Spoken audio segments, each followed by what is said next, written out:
Assalamualaikum warahmatullahi wabarakatuh. Saya Humaira Angginauli, saya adalah dosen Fakultas Ilmu Kesehatan Universitas Ibnu Khaldun Bogor.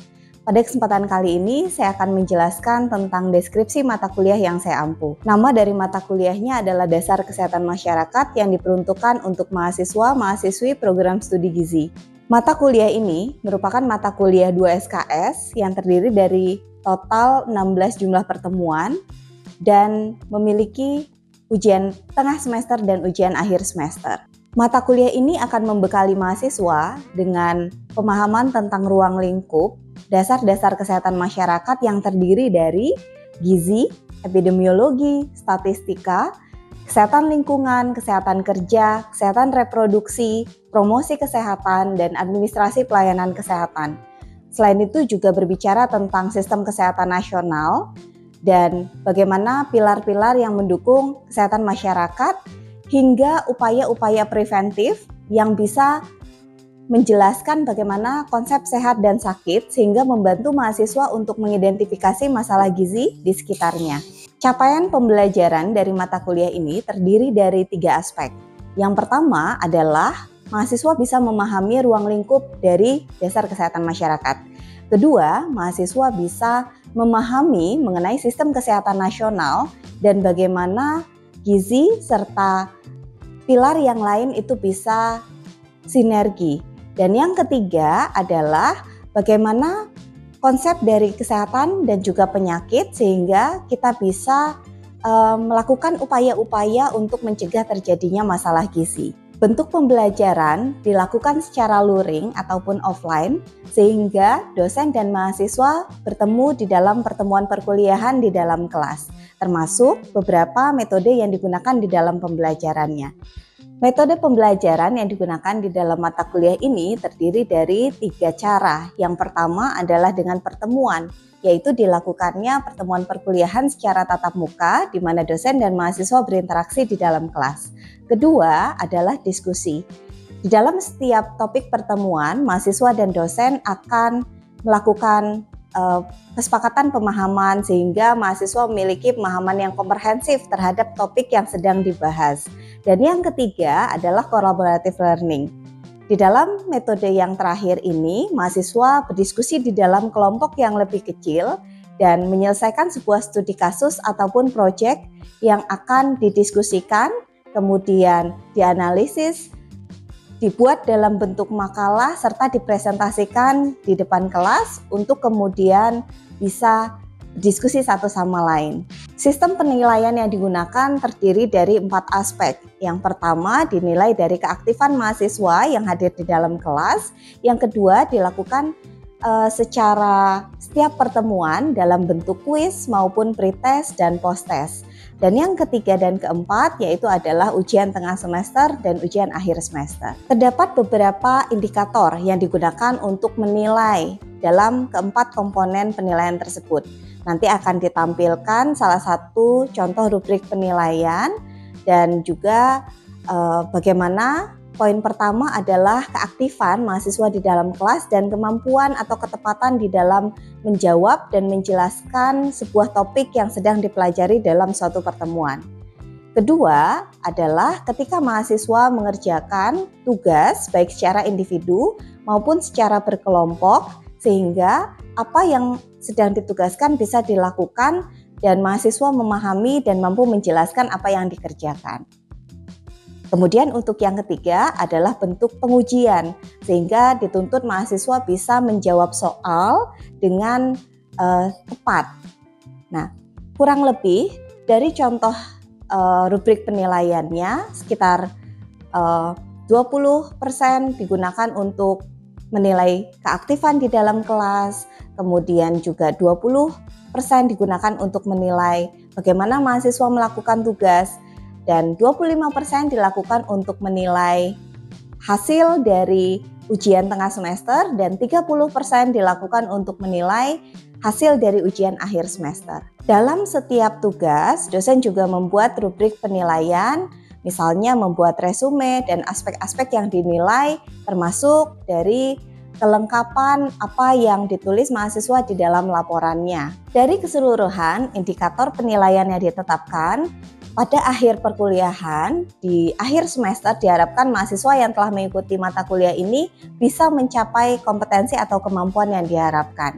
Nah, pada hari ini saya juga akan melakukan pengajaran di dalam kelas untuk salah satu pertemuan yang bertopik gizi kesehatan masyarakat. Maka dari itu, saya akan coba menjelaskan 3 pengetahuan atau kemampuan yang diharapkan dimiliki mahasiswa setelah mengikuti pembelajaran hari ini. Yang pertama, kemampuan mahasiswa yang diharapkan adalah menjelaskan penyebab bagaimana masalah-masalah gizi itu bisa terjadi.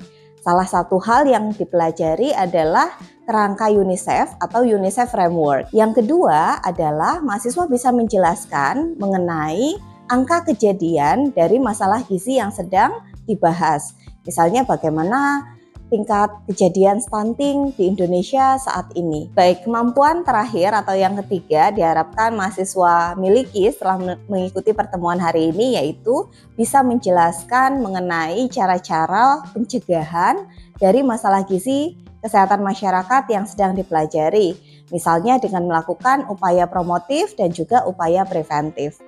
Demikian sedikit penjelasan yang bisa saya berikan mengenai deskripsi mata kuliah. Yuk ikut saya ke kelas.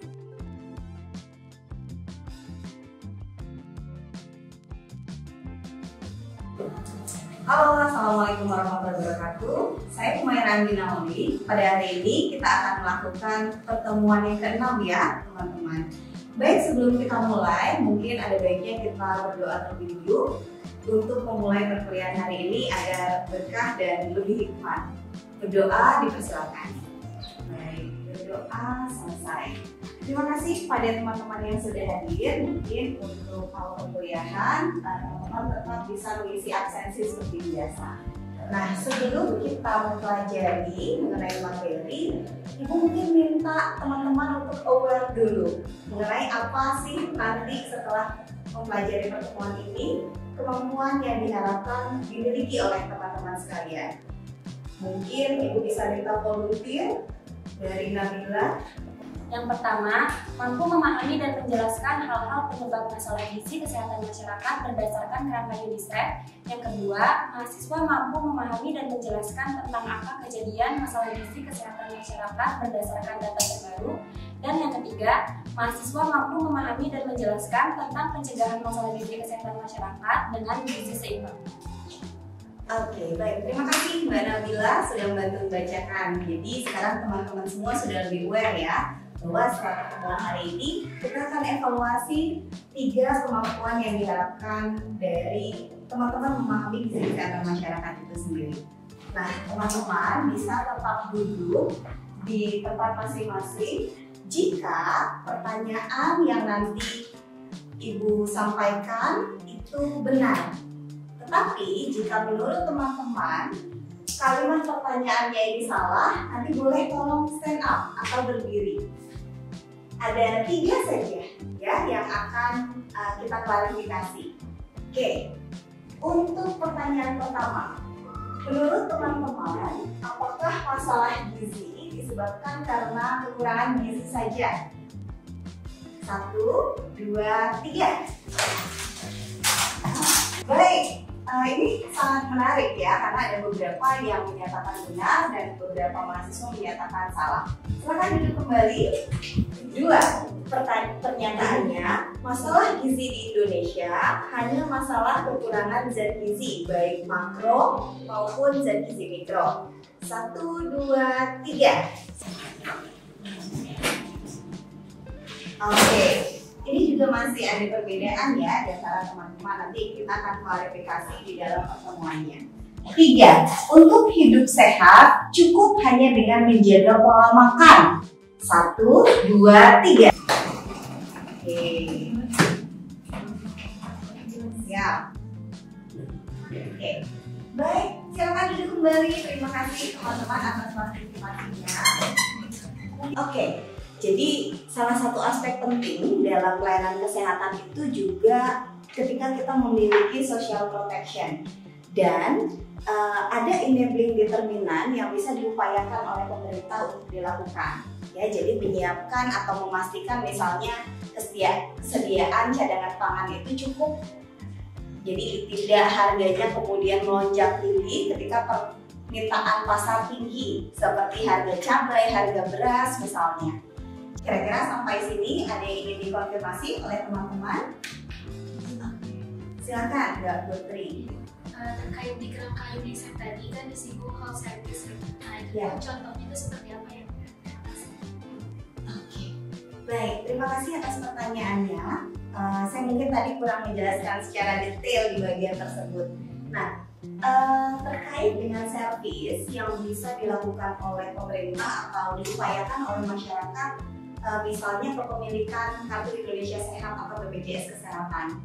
Jadi tidak menunggu misalnya berada di dalam kondisi sakit untuk mengakses, tapi bisa melakukan pemeriksaan secara berkala seperti itu. Jadi beberapa penelitian bisa teman-teman baca lebih lanjut bahwa kepemilikan jaminan kesehatan sedikit banyak berpengaruh cukup besar terhadap nantinya bagaimana status gizi itu bisa menjadi lebih baik. Baik, untuk bisa memahami lebih mendalam mengenai ketiga aspek ini dari penjelasan dasar tadi, saya akan mengajak teman-teman untuk melakukan brainstorming. Baik, sekarang kita masuk ke sesi brainstorming. Teman-teman saya undang ke depan untuk memilih ada 9 jenis masalah gizi yang saya sediakan untuk teman-teman bisa jodohkan atau pasangkan dengan kategori masalah gizinya. Jadi ada undernutrition tadi yang pertama akibat kekurangan zat gizi secara makro, kemudian micronutrient defisiensi, dan yang terakhir adalah overnutrition. Baik, boleh mungkin beberapa orang atau teman-teman secara berpasangan bisa berdiskusi dan menempelkan di depan. Silakan. Oke. Boleh di bagian atasnya juga boleh. Selanjutnya Mbak Salma, masih ada 3 lagi. Silakan teman-teman. Mbak Prasuliana, Mbak Caya, boleh silakan. Feel free to join. Mungkin ada beberapa yang misleading sedikit dari masalah anemia terjadi karena kekurangan apa kira-kira? Zat gizi atau vitamin B12 misalnya. Vitamin B kompleks dia bisa masuk di micronutrient defisiensi. Kemudian untuk merasum kuartiol sebaiknya atau sebenarnya dia masuk ke dalam kategori under, dan wasting juga atau kita singkatnya. Selanjutnya ada overnutrition. Di sini bisa diakibatkan karena konsumsi atau frekuensi asupan kalori, lemak, dan gulanya berlebih secara konsisten. Nah, pada orang dewasa di Indonesia lebih dari atau hampir 1/4 dari jumlah seluruh orang dewasa di Indonesia mengalami obesitas. Obesitas ini adalah bentuk paling akhir. Sebelum menjadi obesitas, biasanya bisa mengalami overweight terlebih dahulu. Nah, kita punya satu pesan kunci. Saya mungkin minta 1 orang untuk membacakan pesan kuncinya. Ada volunteer? Indonesia belum selesai dengan masalah gizi kurang, gizi makro dan gizi mikro, namun sudah memiliki masalah gizi usus. Ya, baik. Poin ketiga yang akan kita pelajari adalah bagaimana upaya pencegahannya. Jadi terkait dengan upaya promotif, kita punya yang disebut dengan pesan germas atau gerakan masyarakat. Nah, secara basic teori atau konsep, kita menggunakan 4 pilar gizi seimbang atau dikenal dengan pedoman gizi seimbang. Teman-teman nanti bisa mengunduh pedomannya ya, atau nanti bisa saya berikan melalui modul. Nah, tetapi setidaknya ada 4 pilar yang harus teman-teman ketahui. Pertama, berkaitan dengan pola hidup aktif dan berolahraga, kemudian menjaga berat badan agar tetap berada dalam kondisi normal atau ideal.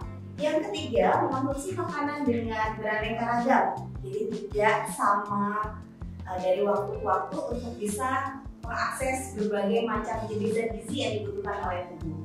Terakhir, bukan hanya masalah aktivitas fisik, kemudian zat gizi, tapi juga bagaimana kita bisa menerapkan pola hidup bersih dan sehat. Artinya ketika mengolah makanan kita mencuci tangan dan kemudian menggunakan APD atau alat pelindung diri ketika menyajikan makanan untuk orang lain. Nah, di sini kita punya satu lagi pesan kunci. Saya akan minta volunteer. Hidup sehat merupakan kombinasi dari berbagai macam faktor pendukung, tidak ada yang berdiri sendiri. Baik, tepat sekali.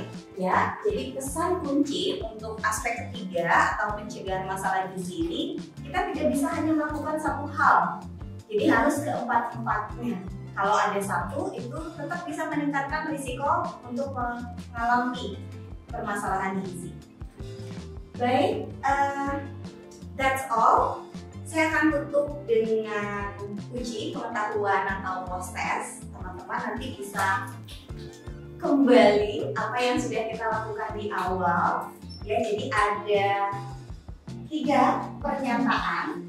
Ketika saya selesai membacakan pernyataan, saya akan berikan aba-aba. Teman-teman bisa berdiri ketika merasa statement ini salah dan bisa diam saja, duduk di tempat ketika statement ini benar. Baik, kita punya 3 pernyataan. Nanti setelah Ibu selesai membacakan pernyataannya, teman-teman bisa berdiri jika menurut teman-teman pernyataannya salah dan diam saja, atau duduk saja jika menurut kalian pernyataannya benar.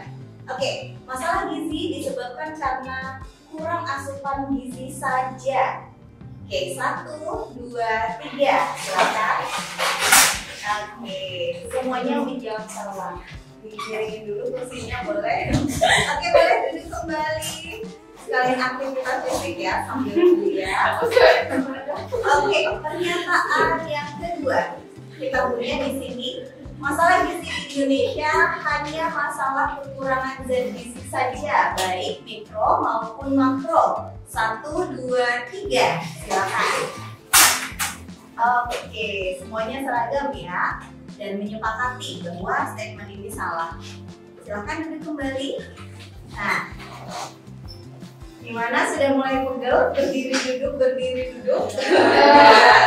Berarti belum jompo diri ya. Oke, mudah-mudahan bugar terus kita tinggal punya satu statement lagi, yaitu untuk hidup sehat cukup kita hanya menjaga pola makan. Nah, 1, 2, 3.